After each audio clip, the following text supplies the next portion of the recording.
안녕하세요. 맥키니 지혜투자클럽입니다. 셀트리온이 팍스로비드 관련해서 위탁 생산 선정이 되었죠. 그리고 자 JP모건에 오늘 이제 셀트리온 주주님들이 가서 좀 이제 항의도 하고 그랬는데 왜 이렇게 분노하는지 그 이유에 대해서 한번 두 가지 한번 살펴보도록 하겠습니다.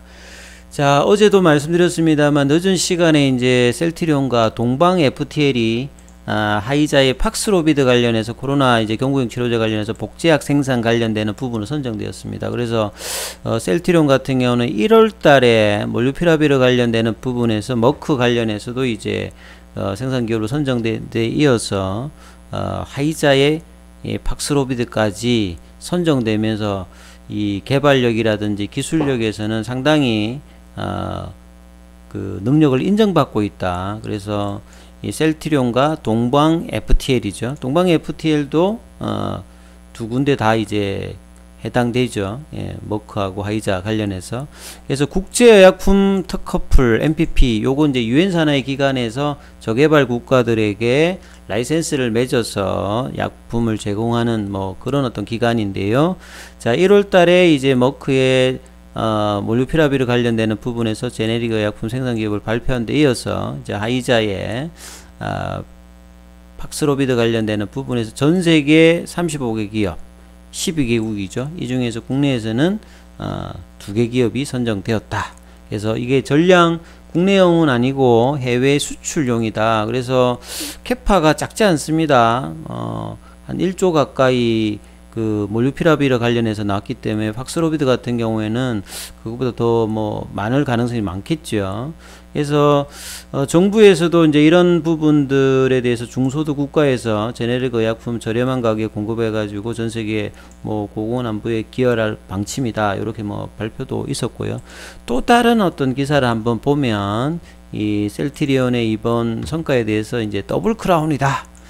머크에서 하이자 이런 어떤 트랙 레코드가 나온다라고 하면요, 이게 뭐 글로벌 100여국에다가 공급되는 부분이니까 이런 이제 CMO 관련되는 사업을 향후에 진행할 때 상당히 유용한 이 포트폴리오를 확보하게 되는 어떤 평가가 받는 거죠. 그래서 국내가 이번 이제 코로나를 통해서 백신이든 치료제 관련되는 부분에서 이런 이제 위탁 생산 관련되는 부분의 어떤 기업들이 장기적으로는 상당히 뭐 중요한 어떤 기업 가치의 어떤 상승을 바라볼 수 있는 상황이라고 보셔야 되겠습니다. 그래서 셀트리온이 국내사 중에서는 유일하게 이제 두 입찰 중에서 모두 완성품 생산 계획을 따냈다. 이런 것들이 이제 글로벌 시장에서 경쟁력이 있음을 입증했고요.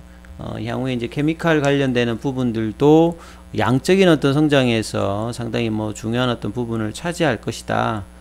그래서 빠르게 이제 뭐 몰루피라비르 같은 경우에도 연내 제품 개발을 목표로 하고 있고, 그래서 뭐 머크로 통해서 이제 제조 노하우를 공유받아 가지고 셀트리온 제약에서 이 부분들을 이제 개발에 착수하고 있죠. 그래서 생동성 시험과 수출 허가를 통해서 셀트리온 제약의 어떤 청주 공장에서 이제 제품 생산을 하고 셀트리온이 이제 글로벌 공급을 하는 어떤 구조다. 그래서 팍스로비드 같은 경우에는 이제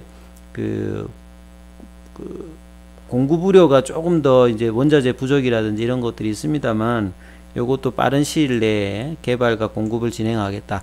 하반기 되면 여기에 어떤 모멘텀이 분명히 지금 이제 흡입형 관련되는 부분하고 이제 같이 연속이 되어서 코로나 관련되는 부분에서 재료 모멘텀은 여전히 좀 있다라고 봐야 되겠습니다. 그래서 흡입형 관련된 부분들도 대규모 삼상 관련해서 유럽 국가에 제출해서 본격적인 임상에 돌입한 상태이지 않습니까? 그래서 하반기에 이 결과에 따라서 셀트리온의 어떤 주가에도 영향이 분명히 있을 수 있다, 이렇게 보셔야 되겠죠.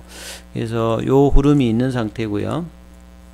그래서 최근에 이제 셀트리온이 그 제약뿐만 아니라 헬스케어도 불확실성 해소 좀 이제 벗어났고 이런 호재가 있음에도 불구하고, 자, 기관들은 좀 재밌는 게 불확실성 해소는 공감을 하는데 매수 의견 했습니다만 목표가는 다 낮췄지 않습니까? 그래서 좀 분위기가 이렇게 싸늘한데 또 기관들은 또 그렇게 하면서 2월달부터 계속 오늘도 순매수 행진을 이어가고 있죠. 이 흐름이 조금 이제 말하는 거하고 실제로 이제 돈 들어오는 거하고 좀 차이는 있습니다만, 그래서 이 3월 달에 정선이에서 회계 감리 조치를 이제 의결을 했죠. 사실 이 부분이 굉장히 파급을 할 수 있는 부분인데 주가에서는 뭐 가볍게 진짜 19만원, 20만원에 도달할 수 있는 어떤 내용인데 거기에 아직 뭐 확실하게 넘어가지 못했겠지만 그래도 어느 정도 이제 반등의 주역은 이거였다. 그래서 셀트리온은 이제 2020년, 2021년 굉장히 급격한 상승과 또 급격한 하락을 팬데믹 때 대표적인 어떤 수혜주로 올라갔다가 결국 레키로나가 개발을 하고도 사실은 이 뭐 경구용 치료제가 나오는 관련되는 부분과 작년 11월 달에 나왔던 이제 회계 감리 이슈 그리고 올해 심지어 2월 달에는 식약처가 레키로나 관련되는 부분이 오미크론 변이에 효능이 없다. 이것 때문에 이제 판매 승인 공고를 받았다가 국내 사용은 이제 중단을 했죠. 그래서 추가적인 어떤 이제 매출 계약에 조금 이제 기대감이 떨어지면서 주가에도 좀 타격이 줬던 게 상당히 좀 아쉬운 부분입니다. 그러다 보니까 이제 그 소액주주들의 어떤 어떤 집단 행동에 대해서 셀트리온 회사도 뭐 이제 자사주 매입 관련되는 부분 이런 배당 관련된 부분까지 했습니다만 좀 뒤늦은 감이 있다는 부분들을 계속 말씀을 드렸죠. 그래서 앞으로가 이제 지금은 굉장히 좀 중요할 부분인데요. 그래서 이제 정선이의 이런 불확실성 이 해소가 되었기 때문에 레키로나 말고 본래 했던 이제 기존의 어떤 그 바이오시밀러라든지 이 향후에 올해 하반기부터는 이제 아바스틴 시밀러 그 다음에 내년도 유플라이마 램시마 SC의 미국 시장 진출 향후에 이제 미국 시장 어떤 침투율이 어떻게 되느냐가 셀트리온의 어떤 미래에서는 상당히 좀 중요할 것이다 이렇게 보여지고요. 유럽에서는 이제 뭐 어느 정도 캐시카우를 확보하고 있는데 뭐 미국 시장이 어떻게 되느냐가 이제 기관들도 대표적으로 이게 보고 있죠. 그래서 뭐 실적을 중요하는 이제 신한의 이동건 애널리스트 같은 경우는 계속 이제 보수익 접근을 이야기하고 있죠. 그래서 모든 기관들이 대부분 지금 20만원대 중반 정도를 올해 어떤 목표가라고 있는데 여기에 변수가 합병 이슈죠. 합병 이슈에 관련되는 부분이 나왔을 때 아마 이제 회사가 명확하게 하게 되면 어떤 기관들의 어떤 실적과 더불어서 주가의 어떤 전망 목표치를 달리할 수 있을 것이다. 그때까지 얼마만큼 주가가 이 반등을 이제 추세적으로 할지 이게 계속 이제 살펴보셔야 될 부분이죠. 이런 와중에 사실 조금 이제 안타까운 부분들이 이제 JP모건이죠.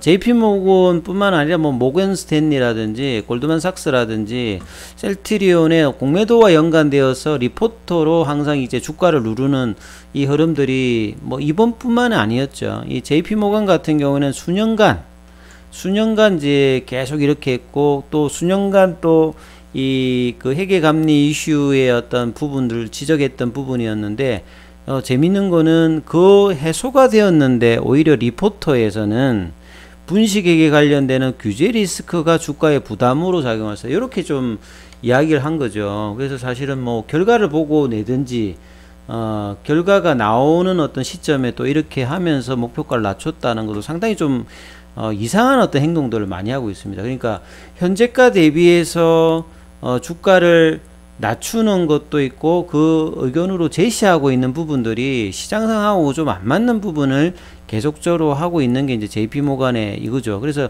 셀트리온의 목표가를 16만원 그 현재가 대비해서 낮은 주가를 한다고 하는 말은 사실상 매도를 한다는 어떤 의미죠. 그래서 램시마는 괜찮습니다만 이제 2019년 이후부터 바이오시밀러가 굉장히 치열한 어떤 경쟁에서 성과가 부진하다.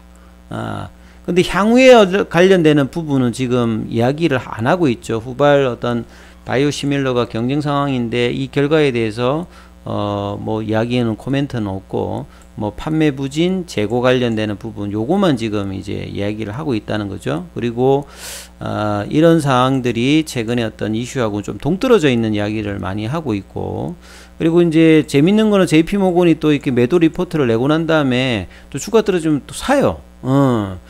이게 이번만인 게 아니라 과거에도 이제 여러 차례 이제 이런 어떤 매도 리포트를 내고 주가가 제시하고 난 다음에 주가 떨어지면 또 대량 매수하는 형태를 보였다는 거죠. 이게 되게 좀 희한하죠. 그리고 이번에도 이제 매도 리포트를 내고 셀트리온 주식을 또 샀거든요. 그래서 작년 재작년에 2020년 9월 9일에도 30만원 정도 나오는 셀트리온 주가에 대해서 19만원 내면서 매도익은 내고 난 다음에도 하루 지나서 셀트리온 주식을 또 뭐 사기도 하고, 그래서 이게 뭐 공매도 포지션의 당사자에도 해당되고 리포터로 이렇게 누르니까 사실 오늘 뭐 항의 관련되는 부분이 있는데, 그래서 뭐 JP모건 관계자는 회사 규정상 특정 주식이나 특정 기업에 대해서 이런 리포터라든지 코멘트를 못하게 되었다 이러면서 답변이 어렵다 이렇게 얘기하는데, 참 이게 국내에서만 뭐 유독 이렇게 바이오주의에 대해서 외국계의 어떤 공매도와 리포터를 같이 이렇게 뭐 패키지로 해가지고 때리는 행동에 대해서 좀 조치가 좀 있어야 된다. 매도 리포터를 이렇게 현재가보다 훨씬 많이 떨어진다든지 부정적인 리포트를 내고 난 다음에 매수를 하면서 호도하는 어떤 행동을 한다고 자체는 굉장히 조금 이제 좀 불합리한 어떤 부분들이죠. 여기에 어떤 제도 개선들도 반드시 좀 이제 필요한 부분이다 이렇게 말씀을 드리고요. 차트를 통해서 한번 마무리를 하면 셀트리온 같은 경우에는 자, 이 19만원대 저항을 오늘도 인식했죠. 어제 이제 호재가 아침에 19만원 딱 시작해서 또 눌러주는 공매도 관련되는 부분들은 그렇게 많이 안 늘었는데요. 저 현물에서 이제 외국인들이 들어왔던 부분이 매도로 나갔고, 기관들은 계속 이제 매수세를 유지해 주고 있습니다. 개인도 매수를 하면서 자 19만원대 안착을 좀 이번 주 기대했는데 18만 6,500원 시간에는 이제 뭐 크게 변동사항이 없고요.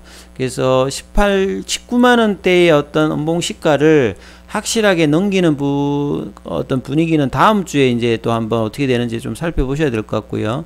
헬스케어도 지금 오늘 외국인들 매도세의 흐름에서 뭐 강보합세, 셀트리온 제약 같은 경우도 강보합세, 뭐 이런 흐름들이 셀트리온 3사에 나왔다는 부분들은 최근에 어떤 상승 흐름, 특히 이제 수급상에서는 기관들 어떤 매수세가 견조한 상황에서 외국인들이 조금 하고 있습니다만 이 흐름들이 지금 이제 한 2주째 계속 이제 이어지고 있거든요. 그리고 밴드 태경이 나오고 있는데, 자, 이 부분만 넘는다고 하면 자 20만원대 라운드 넘버 가격도 이제 볼 수 있는 어떤 시점이 되어 있으니까 다음 주에도 계속 선전 기대해 보도록 하겠습니다. 여기까지 하겠습니다.